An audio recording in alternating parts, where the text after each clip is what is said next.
नमस्कार, मैं नेहा। आप देख रहे हैं टाइम हिंद न्यूज। ए मेरे प्यासे वतन पुस्तक के माध्यम से महेंद्र मोदी सुधारेंगे सूखाग्रस्त क्षेत्रों का जल स्तर। सामाजिक सिस्टम जिस पर लोगों को विश्वास है, डॉक्टर संदीप जैसों के माध्यम से टिका है महेंद्र मोदी। जल गुरु महेंद्र मोदी के सहयोग से संघर्ष सेवा समिति करेगी जल संरक्षण पर कार्य। डॉक्टर संदीप। झांसी। भारतीय पुलिस सेवा के पूर्व पुलिस महानिदेशक महेंद्र मोदी का संघर्ष सेवा समिति कार्यालय आगमन हुआ। महेंद्र मोदी जल संरक्षण के प्रयासों के कारण जल गुरु के रूप में विख्यात हैं।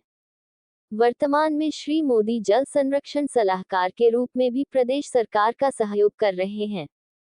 वर्ष 2008 में जब वे झांसी में पुलिस उप महानिरीक्षक के रूप में पदस्थ थे, तब उन्होंने जल संरक्षण को लेकर अपने प्रयास शुरू किए। इसका प्रारंभ उन्होंने अंबावाई, गौशाला, रक्सा आदि क्षेत्रों से किया और समयांतराल में कई स्थानों पर जल संरक्षण का कार्य कर जल स्तर बढ़ाने में अभूतपूर्व उपलब्धियां प्राप्त की, जिससे सैकड़ों की संख्या में लोग लाभान्वित हुए।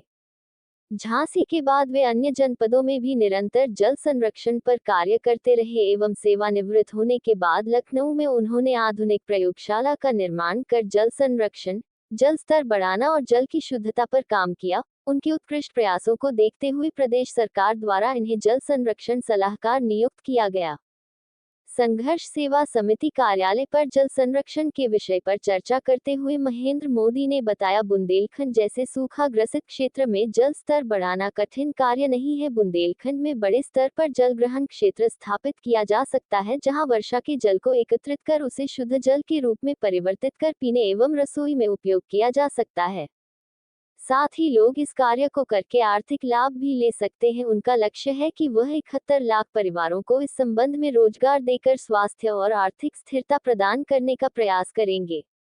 उन्होंने बताया, आदर्श सिंचाई के लिए ड्रिप इरिगेशन सिस्टम बहुत उपयोगी है। इस पर भारत सरकार सब्सिडी भी दे रही है। हमारे किसानों को इस विधि का प्रयोग करना चाहिए, जिससे जमीन उपजाऊ व फसल समृद्ध हो सके।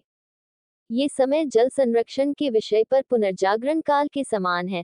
हमें इस विषय पर जागरूक होना होगा, अन्यथा जल की समस्या बहुत विकराल रूप धारण कर लेगी।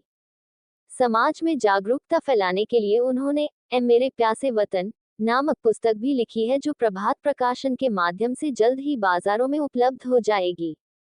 महेंद्र मोदी जल संरक्षण पर 3 नमूनों का एक स्वाधिकार पेटेंट भी प्राप्त कर चुके हैं। डॉक्टर संदीप सरावगी के समाजसेवी कार्यों की प्रशंसा करते हुए उन्होंने कहा, डॉक्टर संदीप से बातचीत कर मुझे बहुत अच्छा अनुभव हुआ। समाज का जो सिस्टम है, जिस पर लोगों को भरोसा है, ऐसे लोगों के कारण ही टिका हुआ है। डॉक्टर संदीप समाज को बहुमूल्य योगदान दे रहे हैं। मैं उनके उज्जवल भविष्य की कामना करता हूं। वहीं डॉक्टर संदीप सरावगी ने संघर्ष सेवा समिति कार्यालय आगमन पर महेंद्र मोदी का धन्यवाद देते हुए कहा, महेंद्र जी जैसे व्यक्तित्व आज के युग में बहुत कम मिलते हैं, जो प्रशासनिक सेवाएं देते समय और सेवानिवृत्ति के बाद भी जनहित का कार्य पूर्ण निष्ठा के साथ करते हैं। हम समाज सेवा के क्षेत्र में कार्य कर रहे हैं, लेकिन जब कभी ऐसे विषय हमारे समक्ष आते हैं तो कार्य करने में आनंद के साथ उत्साह भी मिलता है। महेंद्र जी जैसे ऊर्जावान लोगों के साथ काम करना हम सभी के लिए गौरव का विषय है। जल संरक्षण के विषय पर जल्द ही हम संघर्ष सेवा समिति के माध्यम से कार्य प्रारंभ करेंगे और महेंद्र जी से निवेदन करते हैं कि वे आगे आने वाले समय में जल संरक्षण के विषय में एक बार पुनः हमारे जनपद को अपनी सेवाएं देने वापस आएंगे। इस अवसर पर अशोक अग्रवाल, काका जी, डॉक्टर रामकुमार खरे, रामनिवास झा, शारदा शंकर सिंह, विशाल गुप्ता, धर्मेंद्र नामदेव, संदीप नामदेव, अनुज प्रताप सिंह, बसंत गुप्ता, सुशांत गेड़ा, राकेश हिरवार, राजू सेन, चंदनपाल, अनिल वर्मा आदि उपस्थित रहे। टाइम हिंद न्यूज के लिए प्रधान संपादक अशोक वर्मा के साथ नेहा की खास रिपोर्ट।